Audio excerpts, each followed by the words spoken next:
All right, guys. Hey, welcome back, and I thought I'd give you guys something a little different today.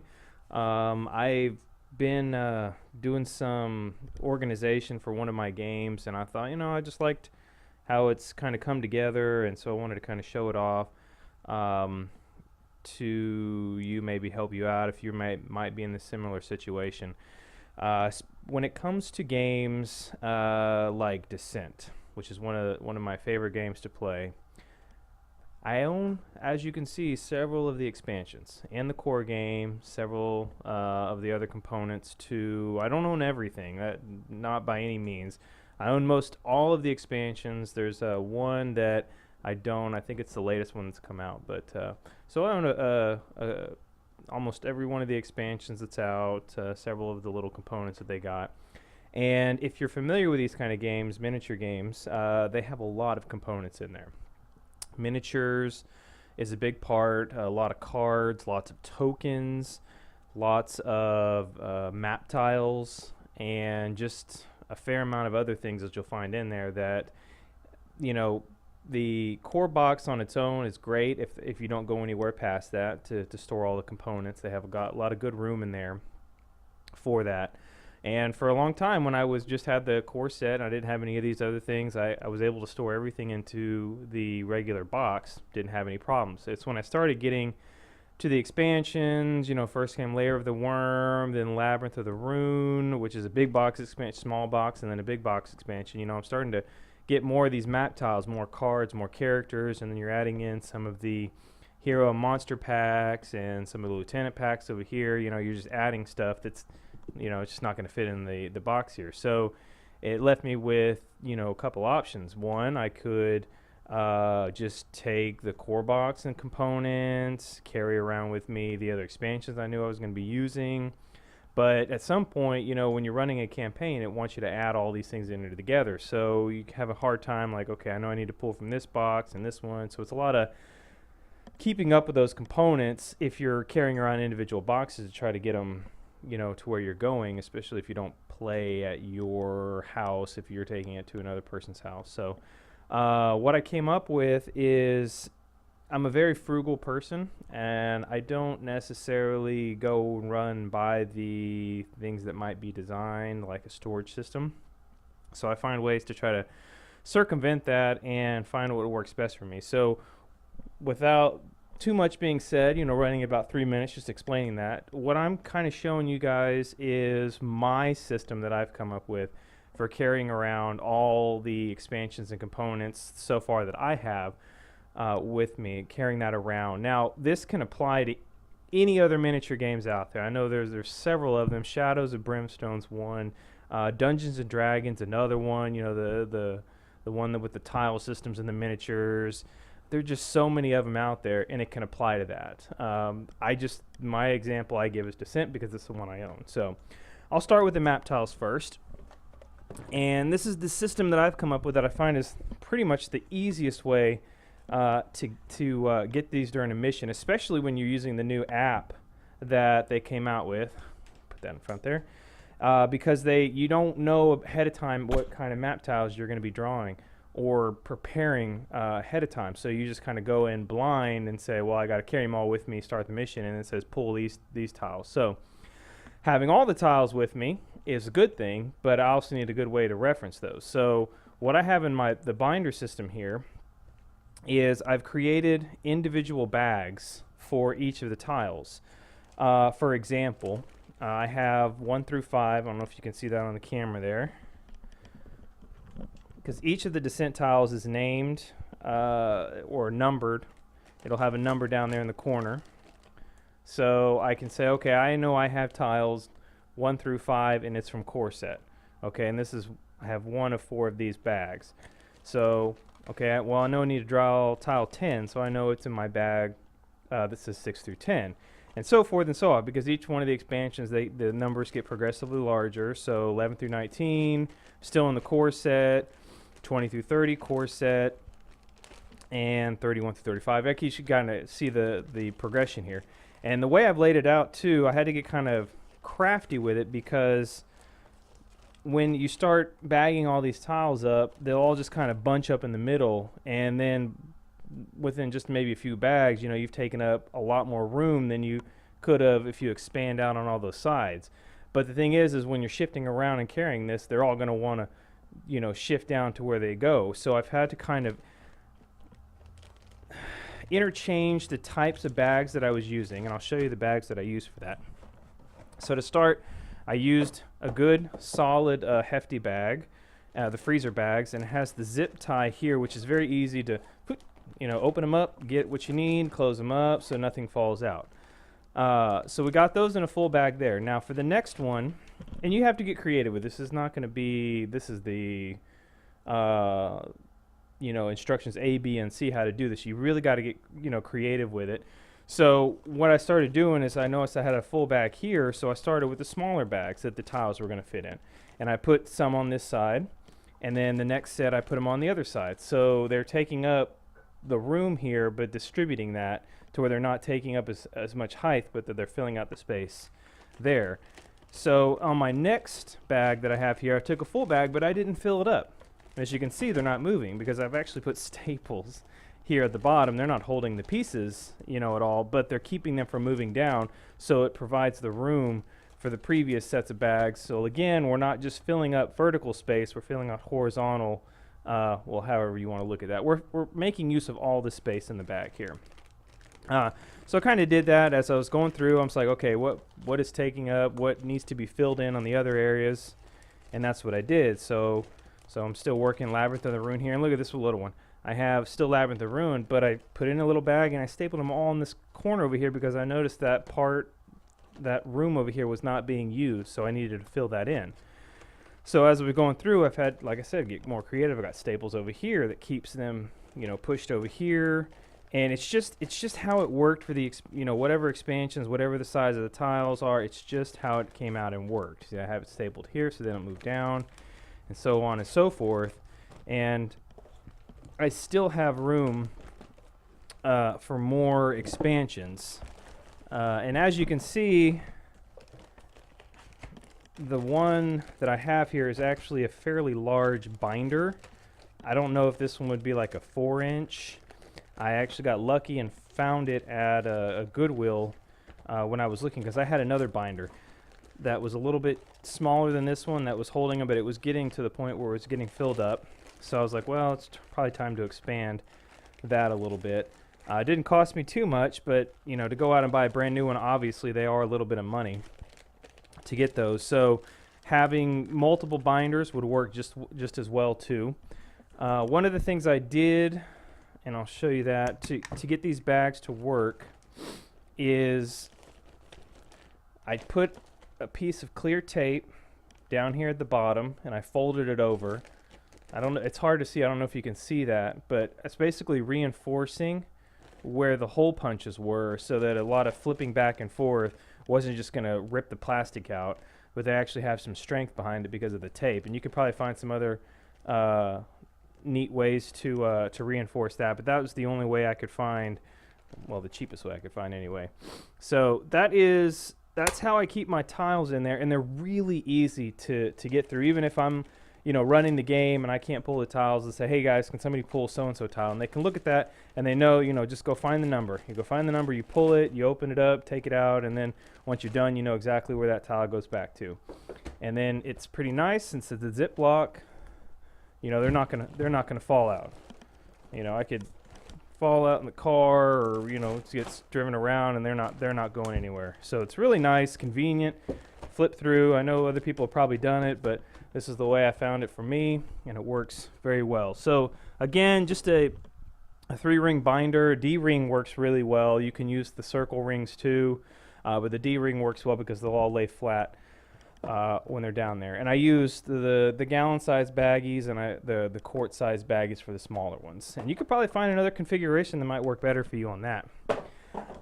So then that's just the map tiles. So I carry that around, then I have a second piece of storage container that goes around with me, and it's really just this one. All I have is the map tile pieces, and then this is what I keep all my stuff in for Descent, what I have so far. So I'll go ahead and open that up and show you everything inside. All right.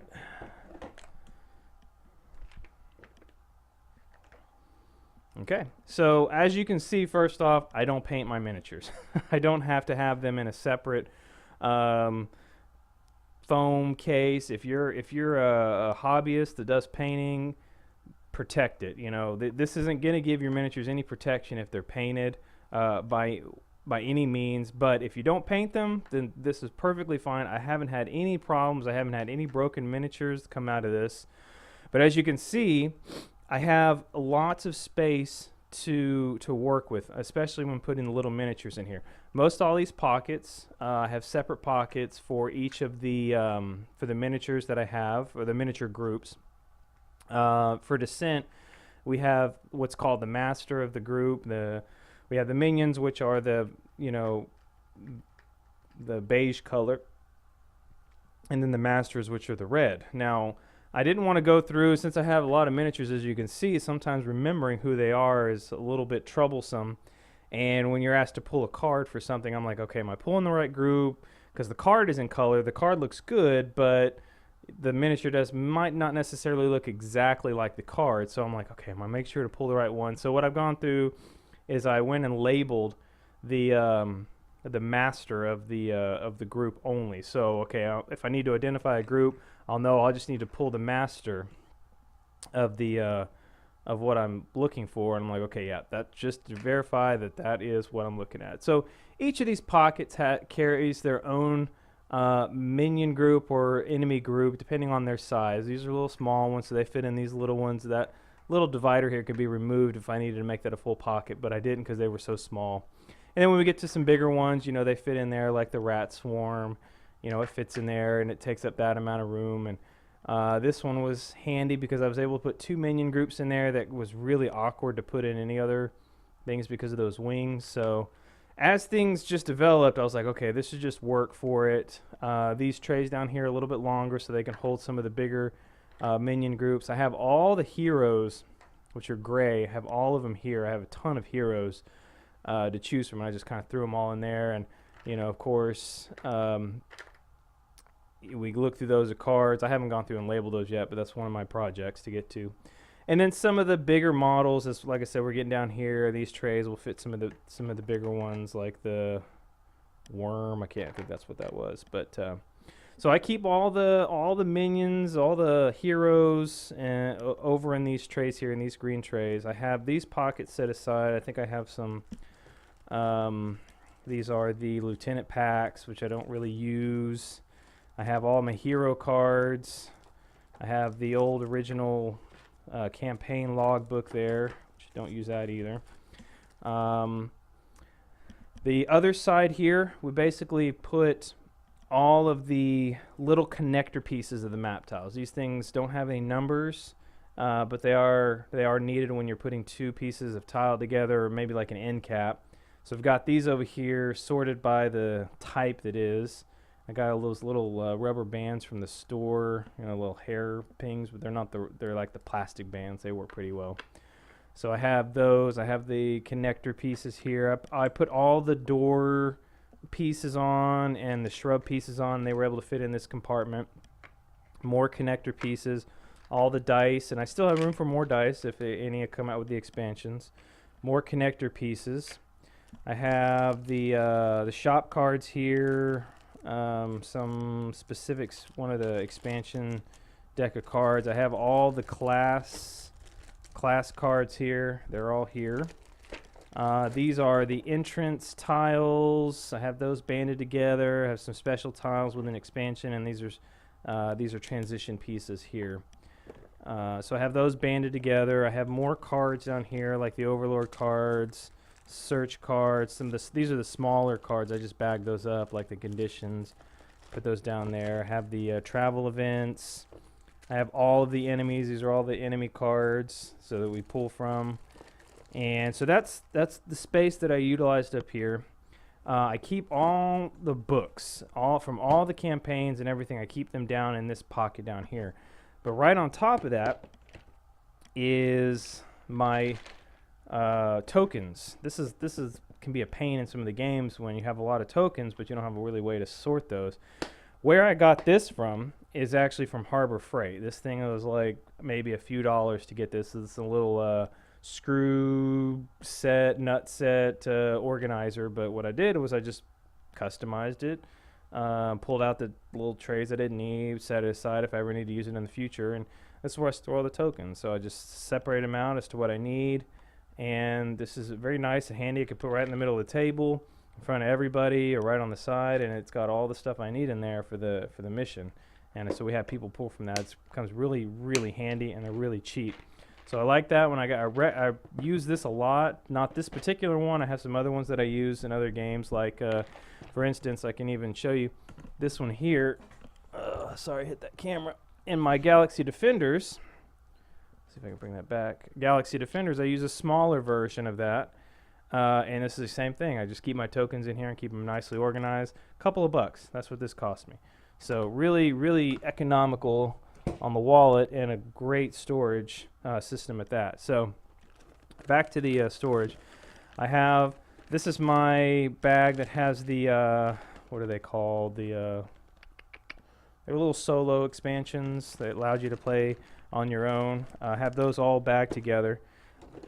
Like I said, I keep all the books and such down here, and I keep them bagged up separately just because I don't like them getting ruined and bent up or anything, or kept real nice. So I keep those depending upon which one it was. So I have all those down there ready to go. A lot of times when we're playing in the scenarios, and this is very based on Descent, I'll write like the hero number that the hero is. I'll write the campaign that we're on, like Heirs of Blood. And then we'll write down things like, what cards are in there, what's been removed, what's been taken out, and we'll know if we're back to this scenario. I can come back to it in 6 months, a year, and I'll know exactly what went into these bags if we used them for something else. So I'll keep those in there. I have some extra bags. I have the Heirs of Blood campaign book here. I don't have to take that out. And the last thing I have in here are actually all the big monster groups.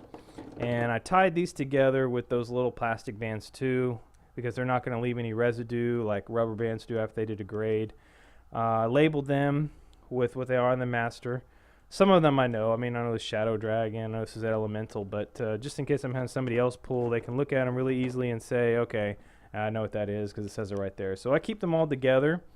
I keep them banded up because most of the time we're always playing 4-player, so we always take the max amount of enemies out with us. And then so I just have them all down here, ready to go. They're banded up. Like I said, it's really easy to get out what you need. It just helps keep the game running a little bit smoother, a little bit more on time. But this is essentially it. This is how I keep all the expansions to Descent, easily organized, ready to go, cheap, just a tackle box, some hefty bags, a 3-ring binder, and just a little bit of ingenuity, to make it usable. And like I said, this can apply to any miniatures game out there that you're starting to collect a lot of components for. I highly recommend it.